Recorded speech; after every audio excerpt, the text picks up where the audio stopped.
Good morning, everyone, and welcome to your week 6 Monday morning breakfast bite. So today we are studying still contracts. You're probably thinking at this point, really more contracts? But contracts are such an important part of doing business in really every aspect of our lives, if you think about it, because we enter into contracts to purchase our house or to rent a home. We enter into contracts to lease vehicles or purchase vehicles. We enter into contracts when we buy appliances. We enter into contracts every day, and we don't even realize sometimes that we're doing it. So it's very important that we understand contracts thoroughly, or to the greatest extent possible. Now, this week that means you have read or are reading chapters 17 and 18, and this week we're talking about third parties and their relationship to contracts, and you're talking about performance and discharge. So we're talking about the circumstances under which the contract is discharged or the contract actually ends. And oftentimes what that means is the contract is ending.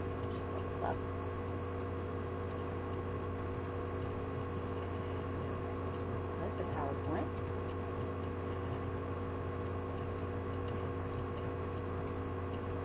That means that the contract is ending because either the parties have performed fully or there's some other reason for discharging it. So when we talk about third parties, we're talking about different aspects of third parties.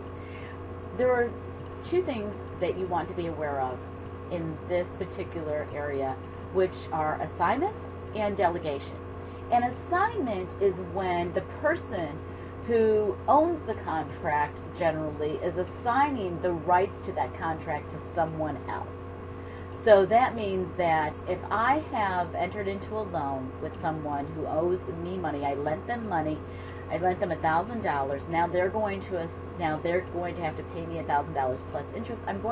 I can assign that note to someone else, and banks do it all the time. They do it primarily with mortgages. Sometimes no sooner do you sign on the dotted line or lines, and your mortgage is being assigned to another entity. And basically what that means is that entity is purchasing that mortgage for a present value that they're giving to the bank, which is a sure amount that bank knows that they're going to get. And now they're assuming the risk of that payment to them at that point in time. So an assignment means that you are giving somebody the right to receive something you're entitled to in your place.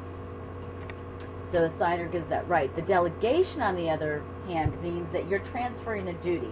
So oftentimes you might see this in a lease situation where we're saying that, we have entered into this lease for this rental of property, but for some reason you have to move, you have to leave the area, whatever it is, you want to delegate your duties to complete that lease because maybe it has 6 months, 3 months, whatever it is left on it, and it would be too expensive to break it. So you're going to assign your duties, or you're going to delegate your duties to someone else. But oftentimes with delegations, you have to get the permission of the primary, the other party who primarily is entitled to those duties. In other words, has the right to receive the money from that rent. So that person would have to approve the delegation. Beneficiaries, on the other hand, so we've got assignments, delegations, beneficiaries. A third-party beneficiary is somebody outside of the contract who's going to benefit from the terms of that contract. So pay attention to those things. Then we've got performance. And in this section we talk about the performance by the seller and the performance by the buyer. So or the performance by, however you want to look at it, either party's obligation with regard to the contract. If we're looking at it from a seller's perspective, we're looking at tender delivery, place of delivery, perfect tender rule. So pay attention to those things. Understand the exceptions to the perfect tender rule, which are very important. Understand also that whenever you're entering into a contract, even if you haven't received perfect tender, you will always have an obligation to reduce your damages as a result of not receiving perfect tender. So be aware of that. Anticipatory repudiation, very important term for you to note. That phrase means that one of the parties is going to tell the other party, I may not be able to fully perform my obligation, and this is why. the other party then has certain rights. One of the rights could be suspend performance, consider the repudiation a breach and look at it from that standpoint, but it occurs prior to the actual performance of the contract. So you're making that person aware that you may not be able to perform on that contract.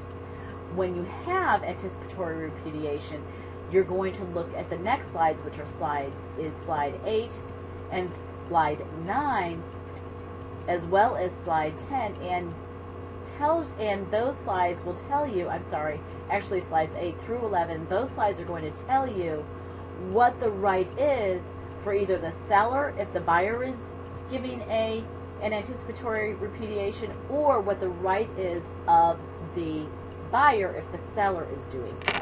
So be aware of those particular things as well. For this week, your homework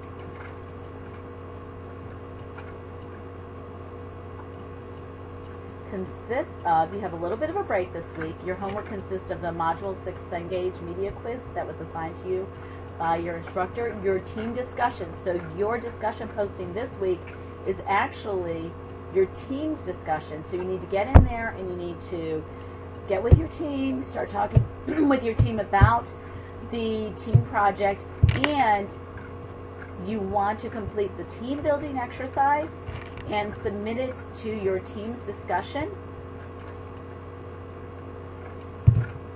by Thursday of this week, so that way the team captain, who's going to be in charge of getting everybody's information together and submitting one submission on behalf of the team to the Dropbox, will have time to do so.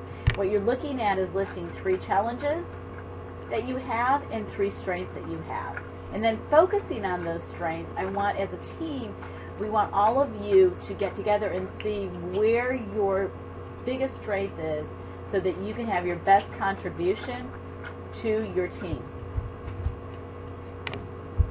Okay, then based on that, you're going to assign tasks and anticipated completion dates based on those strengths per member. Okay, as usual, if you have any questions, don't hesitate to contact your instructor. You all have a great week 6.